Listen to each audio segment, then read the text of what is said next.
अस्सलाम वालेकुम रहमतुल्लाहि बरकातहू। प्यारे दोस्तों, आप लोगों का इस्तकबाल है मुताल्ला सीरीज़ नीट इम्तिहान की तैयारी में। हम लोग चैप्टर नंबर 6 और इसकी सालमाती बुनियाद मॉलिक्यूलर बेसिस ऑफ इनहेरिटेंस के स्टडी कर रहे हैं। और आज हम जो टॉपिक देखने वाले हैं ये बहुत इम्पॉर्टेंट टॉपिक है। ये टॉपिक इसलिए भी इम्पोर्टेंस रखता है क्योंकि इसी की डिस्कवरी की बेसिस पे हमको ये मालूम पड़ा कि हमारे बॉडी के अंदर किस तरह के एक्सप्रेशंस हो सकते हैं, हमारे बॉडी के अंदर किस तरह से इंफॉर्मेशन कॉपी होती है। ये जो बेसिक और बहुत बुनियादी मालूमात है वो इस प्रिंसिपल, इस अमल के ज़रिए हमको मालूम पड़ी है। और मैं हूँ शेख जावेद अहमद, मैं आपकी हेल्प कर रहा हूँ नीट एग्ज़ाम की तैयारी में। तो हम देखते हैं कि what is mean by replication. जो आज का हमारा टॉपिक है वो है रेप्लिकेशन। तो सबसे पहले जो टॉपिक हम डिस्कस करने वाले हैं वो टॉपिक हमारा कौन सा है, रेप्लिकेशन। नाउ ये बात कि डीएनए डबल हेलिकल की साख्त है। तो सबसे पहले जो डीएनए ये डबल हेलिकल है, डीएनए ये डबल हेलिकल साख्त है। डीएनए का जो स्ट्रक्चर है वो स्ट्रक्चर कैसा है, डबल हेलिक्स। उसके अंदर कितने हेलिक्स है, 2 हेलिक्स है। ये बात किसने बताया, तो ये बात बताया था क्रिक और वाटसन। दो लोगों ने ये बात बताए थे, वाटसन और क्रिक। यहाँ पर गलती से ये डांस हो गया, लेकिन यहाँ पर जो नाम होना चाहिए वो है वाटसन और दूसरा नाम होना चाहिए क्रिक। तो वाटसन और क्रिक ने जैसे ही डबल स्टैंडर्ड डीएनए का स्ट्रक्चर बताया, उसी के बाद उन्होंने एक और टर्म दिया, दैट इज रेप्लिकेशन। क्या टर्म दिया उन्होंने, replication. Now what is mean by replication. Replication किसको कहते हैं, रेप्लिकेशन किसको, रेप्लिकेशन का मतलब होता है ऐसा अमल जिसमें डीएनए अपनी कॉपी बनाता है। डीएनए उसमें अपनी क्या बनाता है, कॉपी बनाता है। उस अमल को क्या कहते हैं, रेप्लिकेशन। रेप्लिका, ये जो वर्ड है रेप्लिका, यहाँ 2 वर्ड है, एक है रेप्लिका और एक है केशन। रेप्लिका का मतलब क्या होता है, replica means copy, replica means copy, replica means duplicate, replica means duplicate. तो यहाँ बेसिक टर्म याद रखना है, रेप्लिकेशन का मतलब क्या है। रेप्लिकेशन मीन्स ऐसा प्रोसेस, ऐसा अमल जिसके अंदर डीएनए अपनी दूसरी कॉपी बनाएगा, डीएनए अपने जैसी एक और डुप्लीकेट कॉपी बनाएगा। तो उस अमल को कहा जाता है रेप्लिकेशन। और इस रेप्लिकेशन को प्रोपोज किसने किया, इस रेप्लिकेशन को इंट्रोड्यूस किसने किया, वाटसन एंड क्रिक। इसका मतलब वाटसन एंड क्रिक ने डबल हेलिकल स्ट्रक्चर भी बताया और वाटसन और हेलिक ने रेप्लिकेशन का अमल कैसा होता है ये भी बताया ना। यहाँ पर उन्होंने अपने अल्फाज में क्या कहा, उन्होंने कहा कि जो मखसूस पैटर्न अभी हमने तजवीज़ की है, इसमें हम ये भी पाया कि वो जीनी मादे को नकल करने के मुमकिना मैकेनिज्म की तरफ इशारा करती है। तो वाटसन और क्रिक ने 1953 में 2 बातें कही। वाटसन और क्रिक ने क्या कहा कि जो स्ट्रक्चर हमने बताया, इस स्ट्रक्चर की नकल भी होती है, यानी डीएनए की क्या बनती है, नकल होती है। और उसका मुमकिना मैकेनिज्म की तरफ उन्होंने क्या किया था, इशारा किया था। नाउ बच्चों, ये स्कीम किसकी तरफ इशारा करती है, ये इशारा करती है कि जो 2 धागे हैं, ये एक धागा है, ये एक धागा है, यानी ये एक स्ट्रैंड है और ये एक स्ट्रैंड है। तो अलहदा होकर नए कॉम्प्लीमेंट्री स्ट्रैंड, ये दोनों भी क्या होते हैं, एक दूसरे से क्या होते हैं, अलहदा होते हैं। ये अलग हो गया, ये अलग हो गया, और अलग होके उन्होंने क्या किए, अलग होके उन्होंने क्या बनाए, नए कॉम्प्लीमेंट्री स्ट्रैंड। उन्होंने उसके ऊपर क्या बनाया, नया कॉम्प्लीमेंट्री स्ट्रैंड। तो यहाँ पर बहुत इंपॉर्टेंट चीज़ है जिसको याद रखना है कि यहाँ पर जो डबल स्ट्रैंडेड डीएनए है वो दोनों भी एक दूसरे से क्या हो जाते हैं, अलहदा।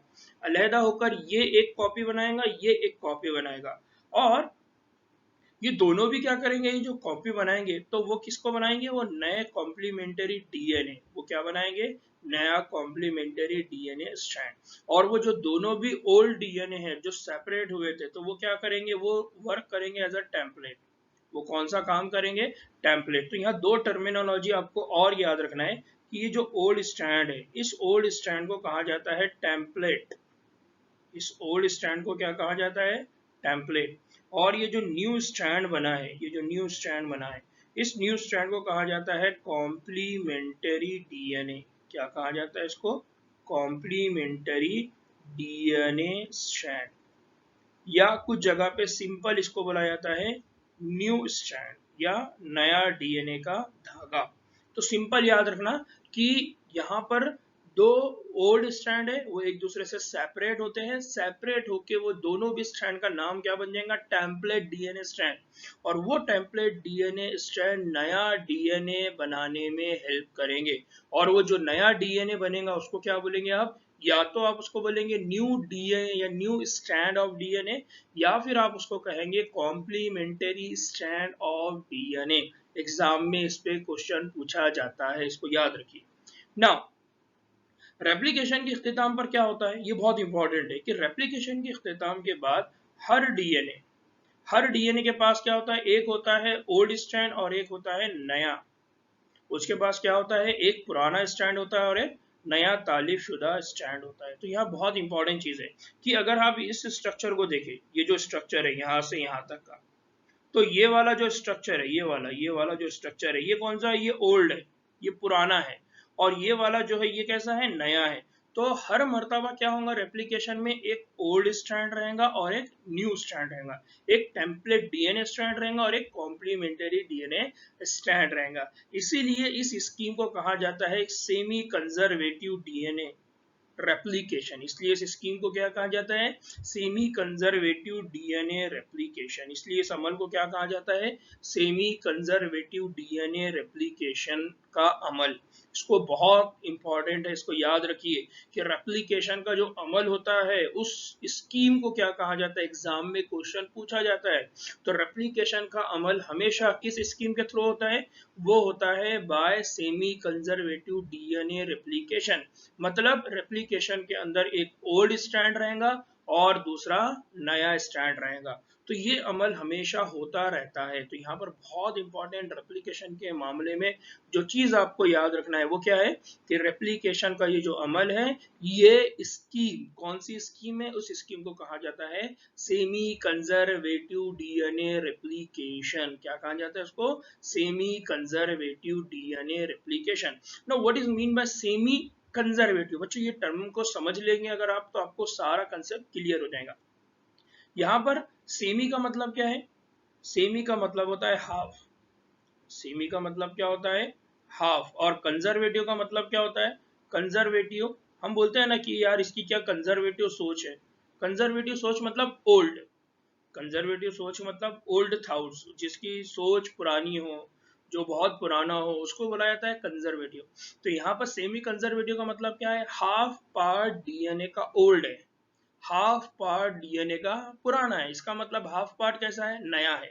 तो हाफ पार्ट पुराना है, हाफ पार्ट नया है, इसलिए इसको कहा जाता है सेमी कंजर्वेटिव डीएनए रेप्लिकेशन। इसको याद रखिए, बहुत इंपॉर्टेंट टर्म है, एग्जाम में इसमें पूछा जाता है।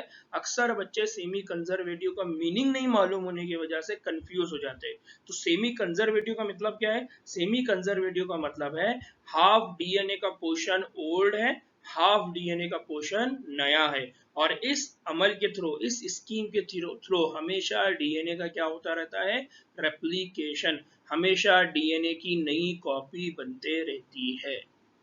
नाउ बच्चों अब हम इसका तजुर्बाती सबूत देख रहे हैं कि जो बात हम ये कह रहे हैं कि डीएनए का जो रेप्लिकेशन का अमल होता है वो हम कह रहे हैं कि वो बेसिकली कैसा होता है? Semi conservative. अब इस बात का जो सबूत है वो किसने दिया? इस बात को साबित किसने किया? तो एक बात तो ये हुई थी कि डीएनए कैसा होता है? सेमी कंजर्वेटिव होता है। और डीएनए का रेप्लिकेशन सेमी कंजर्वेटिव होता है। अब इसको तजुर्बाती लेवल पे साबित करना है, तो इसका मुशाहिदा सबसे पहले किया गया इन इकोलाई में। किसमें किया गया इसका मुशाहिदा? इसका मुशाहिदा किया गया इकोलाई बैक्टीरिया। कौन सा बैक्टीरिया में किया गया? E coli, Escherichia coli. क्या नाम है उसका? Escherichia coli. Escherichia coli में क्यों किए? क्योंकि ये जो बैक्टीरिया है, ये बैक्टीरिया का जो लाइफ स्पैन है, या लाइफ स्पैन बोलने से ज्यादा है, इनका जो डुप्लीकेशन टाइम है, लाइफ स्पैन बोलने से ज़्यादा अच्छा है इनका ये डुप्लीकेशन टाइम, यानी कितने देर में ये डुप्लीकेट होते हैं, कितनी देर में ये अपनी कॉपी बनाते हैं। तो इनका डुप्लीकेशन टाइम है 20 मिनट्स। इनका डुप्लीकेशन टाइम कितना है? 20 मिनट्स। तो हर 20 मिनट में ये डबल हो जाते हैं। एक है तो दो हो जाएंगे, दो है तो चार हो जाएंगे, चार हो तो आठ हो जाएंगे, आठ है तो 16 हो जाएंगे। लेकिन उनको डुप्लीकेट होने के लिए कितना मिनट्स लगता है? 20 मिनट्स। तो ये बहुत फास्ट ग्रोविंग है, बहुत जल्दी इनकी ग्रोथ होती है, इसलिए इनको यूज करते हैं एज अ एक्सपेरिमेंट, ऐसा एक्सपेरिमेंटल एनिमल उनका यूज करते हैं। तो सबसे इंपॉर्टेंट चीज यहाँ याद रखना कि ये जो बैक्टीरिया उन्होंने यूज किया उसका नाम क्या? इकोलाई। और इकोलाई क्यों यूज किया? क्योंकि उसका जो डुप्लीकेशन टाइम है वो बहुत कम है, वो सिर्फ कितना है? 20 मिनट्स। उसके बाद कुछ आला उज़ुइयों में भी इसका स्टडी की गई, जैसे पौधों में और इंसानों के खलियों में। सबसे पहले इस तजुर्बे को किसने परफॉर्म किया? इस सबसे पहले परफॉर्म किया मैथ्यू मिसेल्सन। किसने परफॉर्म किया? मैथ्यू मिसेल्सन। और दूसरा साइंटिस्ट है फ्रैंकलिन स्टॉक। दूसरा साइंटिस्ट कौन है? Franklin stock. तो ये दो साइंटिस्ट हैं, उन्होंने मिलकर 1958 में, कब किया इन्होंने ये तजुर्बा? 1958। इसको याद रखना है, साइंटिस्ट के नाम भी याद रखना है, प्लस ये जो ईयर है इसको भी याद रखना है। तो उन्होंने सबसे पहले क्या किया? उन्होंने बहुत जबरदस्त वे में, बहुत अच्छे से उन्होंने तजुर्बा डिजाइन किए। मैं बार बार आपको बोल रहा हूँ कि जब जब आप ये एक्सपेरिमेंट पढ़ेंगे तो अपने आप को सोचिए कि अगर आप भी साइंटिस्ट बनेंगे तो आप कैसे काम करेंगे। तो यहाँ पर किस तरह से आपको लॉजिक लगाना पड़ता है, किस तरह से आपकी थिंकिंग होना चाहिए। तो इन्होंने देखिए किस अंदाज में सोचा कि अब हमको लोगों को ये बताना है कि डीएनए का जो रेप्लिकेशन होता है वो सेमी कंजर्वेटिव होता है, हाफ पार्ट ओल्ड होता है, हाफ पार्ट न्यू होता है। तो इसको हम कैसा समझाएंगे, कैसा बताएंगे? तो उन्होंने सबसे पहले क्या किया? उन्होंने इकोलाई लिया और उन्होंने इकोलाई को NH14Cl, NH14Cl इस मीडियम में उसकी क्या किया? उन्होंने ग्रोथ की, उसकी नमू किया। और इस NH4Cl में, सॉरी NH4Cl के अंदर जो N था, जो नाइट्रोजन था, उसके ऊपर जो लेवल था वो कितना था? N15। जो लेवल था वो क्या था? N15। और ये नाइट्रोजन का हैवी आइसोटोप्स है। ये क्या है? नाइट्रोजन का हैवी आइसोटोप्स। तो ये जो N15 है, N15 ये क्या है? Heavy nitrogen. ये क्या है? Isotopes of nitrogen. और आइसोटोप्स ऑफ नाइट्रोजन में भी ये कैसा है? हैवी है। कैसा है ये? हैवी, वजनदार है, उसका वेट ज्यादा है। अब जब इन्होंने क्या किया कि जिस मीडिया के अंदर, यानी वो जो इकोलाई है, इकोलाई को जो खाने के लिए वो दे रहे थे, तो उस खाने में उन्होंने क्या ऐड किया? नाइट्रोजन। और उस नाइट्रोजन में भी, नाइट्रोजन के ऊपर क्या था? Heavy isotopes. कौन सा? N15। ये वाला उन्होंने उनको खाने के लिए दिया। अब जितने भी बैक्टीरिया अब वो खा रहे हैं, तो खाते खाते उनके बॉडी के अंदर क्या चला जाएगा? N15। ठीक है। तो जिसमें से कई नस्लों में सिर्फ क्या देखने को मिल रहा है? N15 nitrogen. उनके बॉडी के अंदर क्या देखने को मिल रहा है? N15 nitrogen. इस वजह से नए तालीफी डीएनए में, अब डीएनए के अंदर हमने कहा कि डीएनए के अंदर क्या होते हैं? Nitrogenous bases. नाइट्रोजनस बेसिस का मतलब है कि उसके अंदर भी नाइट्रोजन होगा। तो जब डीएनए इकोलाई के अंदर बन रहा है तो उन डीएनए के अंदर जो नाइट्रोजन भी ऐड हो रही है, वो नाइट्रोजन के अंदर लेवल क्या रहेगा? कौन सा आइसोटोप रहेगा? N15 isotope. तो जो नया डीएनए बन रहा है उसमें क्या देखने को मिल रहा है उनको? N15। और दूसरे मुरक्कबात जिनमें नाइट्रोजन होता है, तो बाकी के दूसरे जो मुरक्कबात है उसमें भी नाइट्रोजन होता है। इस हैवी डीएनए के सालमे में नॉर्मल डीएनए से इन्होंने क्या किया? इस हैवी डीएनए सालमे में से, इस हैवी डीएनए सालमे में से नॉर्मल डीएनए के सालमों को अलग करना है। तो अलग करने के लिए उन्होंने क्या यूज किया? Caesium chloride. क्या यूज किया उन्होंने? Caesium chloride density gradient centrifugation. क्या यूज किया उन्होंने? Caesium chloride density gradient centrifugation. और इस सेंट्रीफ्यूगेशन के जरिए उन्होंने क्या किया? इम्तियाज किया। इम्तियाज किया मतलब फर्क किया, उनको क्या कर दिया? अलग अलग कर दिया।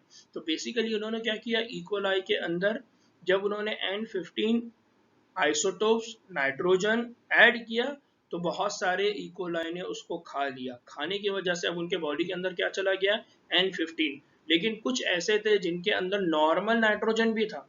तो नॉर्मल नाइट्रोजन और इस हैवी नाइट्रोजन को अलग करना है।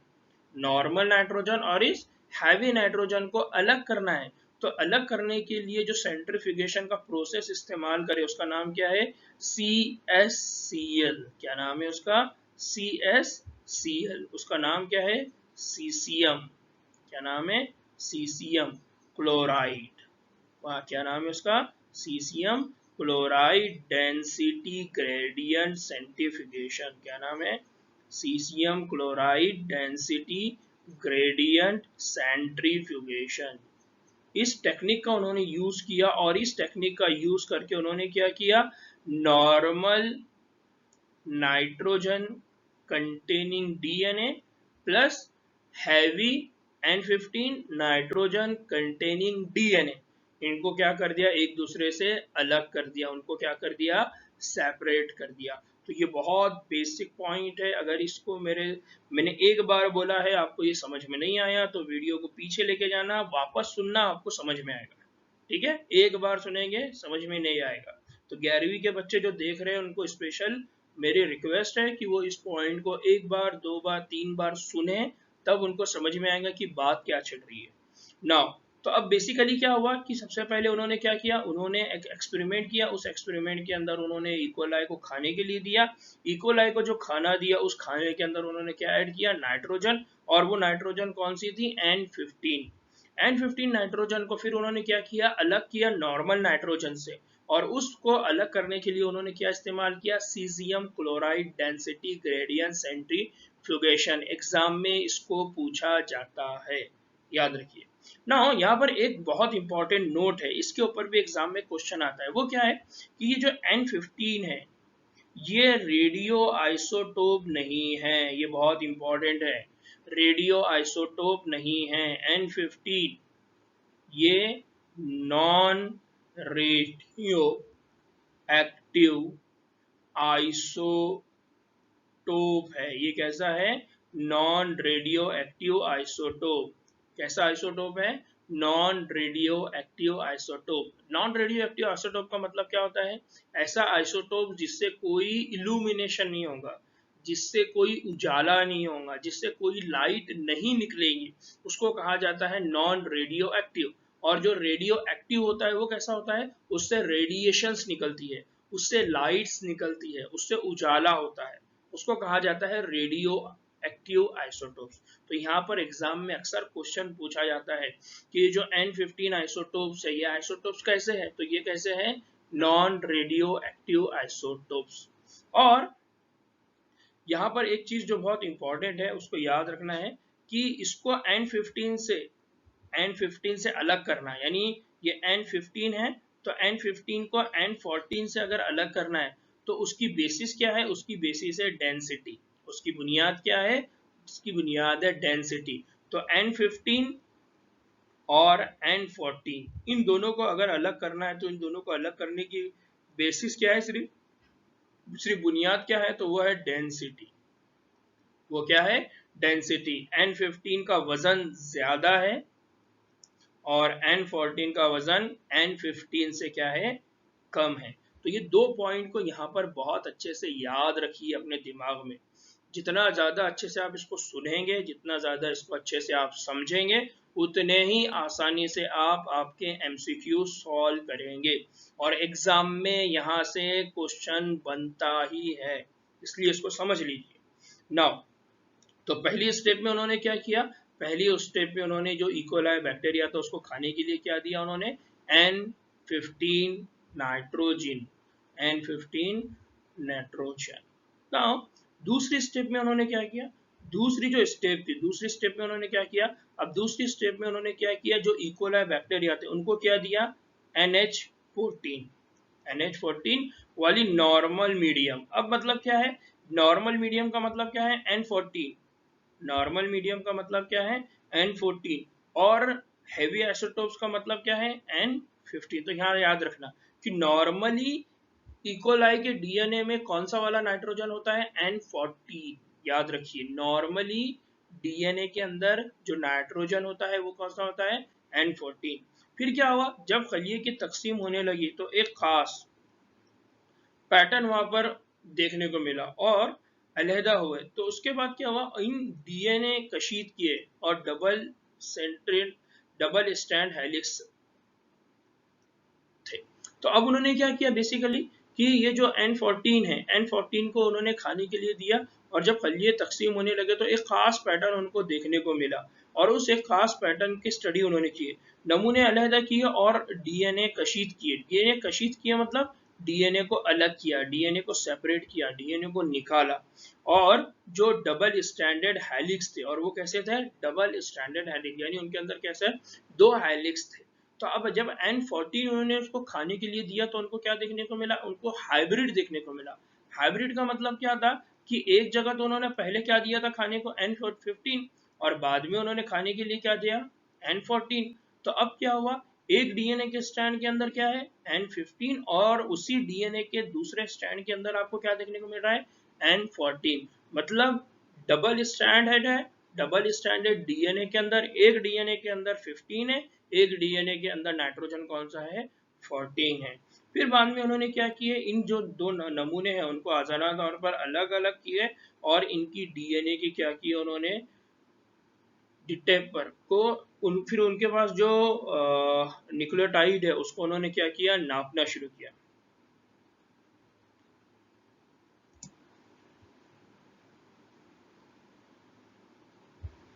नाउ यहाँ पर एक मैंने डायग्रामेटिक रिप्रेजेंटेशन बताया है कि N15 और उसके बाद है N14 मीडिया। तो N15 मीडिया के अंदर ऐड किया, और उसके बाद किसमें किया, N14 मीडिया। नाउ नताइज बच्चों उसमें क्या देखने को मिले कि जब N15 से N14 में उन्होंने मुंतकिल किया, तो उसके बाद उनको क्या देखने को मिला, N15 से N14, उन्होंने पहले कहाँ रखा था उसको, N15, फिर दूसरी स्टेप में कहाँ रखा, N14। तो उन्होंने देखे कि बाद वाले कल्चर से अगली नस्ल डीएनए कशीद किया गया। तो उन्होंने क्या किया, N14 से उठा के इकोलाई के सेल को N14 में शिफ्ट किया। शिफ्ट करने के बाद उन्होंने क्या किया, अब उसमें से कुछ बैक्टीरियल सेल को उन्होंने आइसोलेट किया। तो कल्चर से अगली नस्ल डीएनए कशीद किया, मतलब वो जो जब उन्होंने शिफ्ट किया उसके बाद उन्होंने जो अगली नस्ल डीएनए की निकाली, तो उनको क्या देखने को मिला, यानी 20 मिनट्स के बाद जब उन्होंने निकाले तो उनको वहां पर क्या देखने को मिला, हाइब्रिड। उनको वहां क्या देखने को मिला, हाइब्रिड, यानी इसकी डेंसिटी कैसी थी, दरमियानी, यानी वो जो इकोलाई बैक्टीरिया थे, उन इकोलाई बैक्टीरिया के अंदर जो डेंसिटी थी वो दरमियानी थी। दरमियानी क्यों थी, क्योंकि उसके अंदर N14 भी देखने को मिल रहा है, N15 भी। फिर जब डीएनए दूसरी नस्ल के कल्चर यानी 20 मिनट के बाद उन्होंने निकाला, फिर उसके बाद 40 मिनट के बाद वाली नस्ल जब उन्होंने निकाले, तो दूसरी नस्ल से निकाला गया तो इसमें क्या था, हाइब्रिड, और हल्के डीएनए की मिकदार बराबर थी। तो उसमें उनको क्या देखने को मिला, एक तो उनको हाइब्रिड डीएनए देखने को मिला, दूसरे उसमें क्या देखने को मिला, हल्के डीएनए, और दोनों की जो मिकदार थी वो कैसी थी, बराबर थी। तो हम इसको डायग्राम के थ्रू समझने की क्या करते हैं, कोशिश करते हैं। तो सबसे पहले क्या हुआ, सबसे पहले ये हुआ कि उन्होंने क्या किया, N15, फिर इस N15 मीडिया में इसको ग्रो किया। उसके बाद जब ग्रोथ हो गई तो 20 मिनट्स के बाद वो क्या हो गया, डबल। फिर उनको कहाँ पर रखा उन्होंने, N14 मीडिया। तो N14 मीडिया में आने के बाद क्या देखने को मिल रहा है, N14 मीडिया के अंदर वहां पर क्या था, N14 प्लस N15। तो ये जब दोनों भी मिलेंगे तो क्या बन जाएगा, हाइब्रिड। ये दोनों भी मिल जाएंगे तो क्या बन जाएगा, हाइब्रिड। अब उन्होंने क्या किया कि जब उन्होंने उन्होंने एक काम ये किया कि N15 मीडिया में ग्रो किया और उसको सेंट्रीफ्यूज किया। सेंट्रीफ्यूज करने के बाद उनको जो बैंड देखने को मिला, वो बैंड कहाँ पर देखने को मिला, बॉटम में। बॉटम का मतलब क्या है, बॉटम का मतलब ये है कि ये जो डीएनए ये बहुत हैवी है, इसलिए क्या हो गया, ये बहुत नीचे चला गया। दूसरा देखा उन्होंने तो N14 और N15 इनको ये कहाँ देखने को मिला, दरमियान। कहाँ देखने को मिला, दरमियान में, इसलिए उन्होंने कहा कि शायद ये हाइब्रिड है। और जब उन्होंने दोबारा उन्होंने क्या किया, 14 मिनट्स के बाद जब रन किया, तो 14 मिनट्स के बाद रन करने पे उनको एक जो बैंड देखने को मिला वो N14 और N15 पे देखने को मिला, और दूसरा जो बॉन्ड या जो बैंड उनको देखने को मिला, तो दूसरा बैंड जो उनको देखने को मिला N14 का, तो जो बहुत हल्का था, और बहुत हल्का था। इससे उन्होंने क्या कंक्लूजन निकाला, इससे उन्होंने ये कंक्लूजन निकाला कि डीएनए के अंदर जो रेप्लिकेशन होती है, उस रेप्लिकेशन में हमेशा एक ओल्ड स्ट्रैंड काम करता है और एक नया स्ट्रैंड काम करता है। तो इससे उन्होंने, इस एक्सपेरिमेंट से उन्होंने ये साबित किया कि डीएनए का जो अमल होता है वो सेमी कंजर्वेटिव रेप्लिकेशन होता है। डीएनए का जो रेप्लिकेशन का अमल होता है वो कैसा होता है? Semi conservative replication. नाउ बच्चों मैं दोबारा इसको एक्सप्लेन कर रहा हूँ। सबसे पहले उन्होंने कौन से मीडिया में ग्रो किया? N15। बाद में उन्होंने उसको किस मीडिया में दिया? N14। तो पहले N15 में जब उन्होंने ग्रो किया और उसके बाद उनको सेंट्रीफ्यूगल फोर्स के थ्रू सेपरेट किया तो उनको क्या देखने को मिला? Heavy DNA. बाद में 20 मिनट्स के बाद जब उन्होंने N14 मीडिया के अंदर ग्रो किया तो यहाँ पर उनको दो बैंड है, एक N15 और एक N14 और एक N15 डीएनए स्ट्रैंड, जिसकी वजह से उनको क्या देखने को मिला? हाइब्रिड। और सेंट्रीफ्यूज जब उन्होंने किया तो मिडल में बैंड आया। फिर बाद में 14 मिनट्स के बाद क्या हुआ? 14 मिनट्स के बाद ये हुआ कि यहाँ पर जो दो बैंड उनको देखने को मिले। जब उन्होंने यहाँ 40 मिनट्स के बाद सेंट्रीफ्यूज किया तो सेंट्रीफ्यूज करने के बाद उनको दो बैंड देखने को मिले। ये दो बैंड कैसे थे? एक बैंड था हल्का और दूसरा बैंड था हाइब्रिड। इसको हाइब्रिड क्यों बोल रहे हैं? क्योंकि यहाँ पर जब उन्होंने चेक किया था तो वो कहाँ पर आया? मिडल में। यहाँ पर भी क्या आया? मिडल में। अगर ये हैवी रहता तो ये कहाँ होता? यहाँ पर। अगर ये बैंड हैवी रहता तो कहाँ होता? यहाँ पर होता। तो इससे क्या बोल सकते थे? इससे ये बोल सकते थे कि सिर्फ ओल्ड स्ट्रैंड ही एक जगह आते, लेकिन ऐसा था नहीं, ऐसा नहीं था, ऐसा बिल्कुल भी नहीं था। यहाँ पर बेसिकली इससे इन्होंने क्या कंक्लूजन निकाला? इससे ये कंक्लूजन निकाला कि जब भी रेप्लिकेशन का अमल होता है तो एक ओल्ड स्ट्रैंड होता है और एक न्यू स्ट्रैंड होता है, और हमेशा क्या बनता है? हाइब्रिड। हाइब्रिड क्या बनता है? हाइब्रिड का मतलब क्या है? एक ओल्ड स्ट्रैंड रहेगा और एक न्यू स्ट्रैंड रहेगा।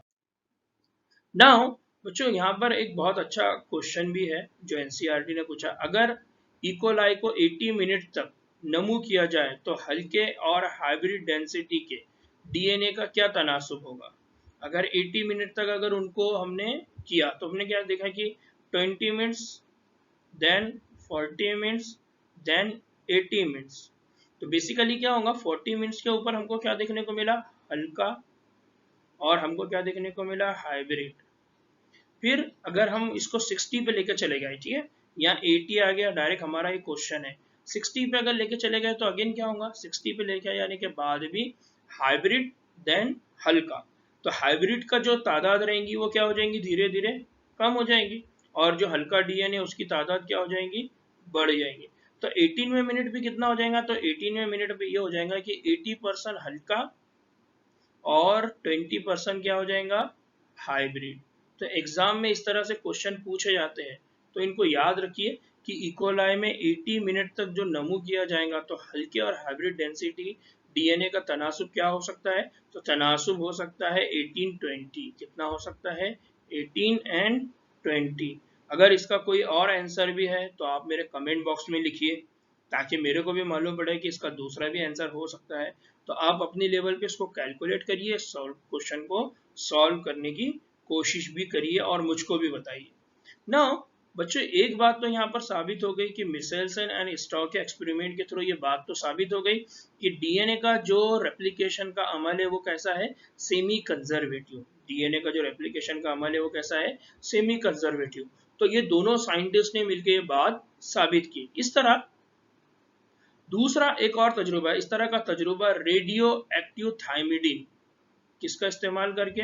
Radio active thymidine. इसी तरह का तजुर्बा रेडियो एक्टिव थाइमिडीन का इस्तेमाल करके विसिया फाबा, फाबा फली, विसिया फाबा मतलब फाबा फली कि क्रोमोसोम में नए डीएनए की तकसीम मालूम करने के लिए टेलर, कौन से साइंटिस्ट है? टेलर और उनके साथियों ने यानी 1958 में किया।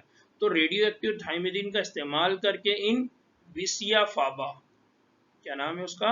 विसिया फाबा, या जिसको हम क्या कहते हैं? फाबा फली। क्या कहते हैं हम उसको? फाबा फली। जैसा हमारे पास फली होती है हम खाते हैं, वैसी ये फाबा फली है। इस फाबा फली के ऊपर उन्होंने एक्सपेरिमेंट किया, और ये एक्सपेरिमेंट किसने परफॉर्म किया? ये एक्सपेरिमेंट परफॉर्म किया, उनका नाम क्या है? ये एक्सपेरिमेंट परफॉर्म करने वाले, इनका नाम क्या है? इनका नाम क्या है? टेलर। इनका नाम क्या है? टेलर। टेलर और उनके जितने भी कलीग्स थे, उनके साथ में जितने भी काम करने वाले थे, उन्होंने इसका एक्सपेरिमेंटली साबित करने की कोशिश की है। नाउ इस तजुर्बे से साबित हुआ कि क्रोमोसोम में भी डीएनए सेमी कंजर्वेटिव तरीके से रेप्लिकेट होता है। तो यहाँ पर इन्होंने क्या साबित किया, टेलर ने क्या साबित किया, टेलर ने ये बात साबित किया कि क्रोमोसोम्स के अंदर भी, उन्होंने क्या साबित किया, क्रोमोसोम्स के अंदर भी जो डीएनए है, डीएनए की जो कॉपी होती है वो कौन सी होती है, वो होती है बाय सेमी कंजर्वेटिव। कौन से प्रोसेस के थ्रू होती है, सेमी कंजर्वेटिव प्रोसेस के थ्रू होती है, सेमी कंजर्वेटिव अमल के थ्रू होती है। तो बच्चों ये बहुत इंपॉर्टेंट है कि रेप्लिकेशन का अमल, तो एग्जैक्टली रेप्लिकेशन का अमल कैसा होता है, कैसा परफॉर्म होता है, ये हम नेक्स्ट लेक्चर में देखेंगे। लेकिन यहाँ पर जो बेसिक याद रखना है वो क्या है कि सेमी कंजर्वेटिव रेप्लिकेशन के तरीके के जरिए डीएनए का रेप्लिकेशन होता है। डीएनए का जब भी कॉपी बनेगी तो एक ओल्ड स्ट्रैंड होगा और एक न्यू स्ट्रैंड होगा। एग्जाम में इस पे क्वेश्चन पूछे जाते हैं। यहाँ पर जितने भी बड़े बड़े पॉइंट्स हैं आप आपकी नोटबुक में अलग अलग करके रख लीजिए। जैसे यहाँ पर टेलर का नाम आया है, यहाँ पर वीसिया फेबिया का नाम आया है, वीसिया फेबा के अंदर क्रोमोसोम्स का नाम आया है। तो इस तरह से आपको इकोलाई के अंदर किसको देखिए, डीएनए के अंदर, वीसिया फाबा के अंदर किसको देखिए, क्रोमोसोम्स के अंदर। तो ये दो बड़े बड़े डिफरेंसेस, इनको आप लिख कर रखिए। आप अपने स्पेशल नोट्स बनाइए, आप अपने आप से सोचिए कि आप कितने अच्छे नोट्स बना सकते हैं, कौन से नोट्स बना सकते हैं, कैसे बना सकते हैं जो आपको ज्यादा से ज्यादा याद रखने में क्या करें, हेल्प करें। इसके बाद बच्चों अगर आपको कोई डाउट है, कोई प्रॉब्लम है, आपको टॉपिक के अंदर कभी भी कोई डाउट है तो आप लोग मुझको व्हाट्सअप कर सकते हैं, आप लोग मेरे कमेंट बॉक्स में लिख सकते हैं। ठीक है, दुआ में याद रखिए। इंशाल्लाह नेक्स्ट लेक्चर में फिर मुलाकात होगी। अल्लाह हाफिज।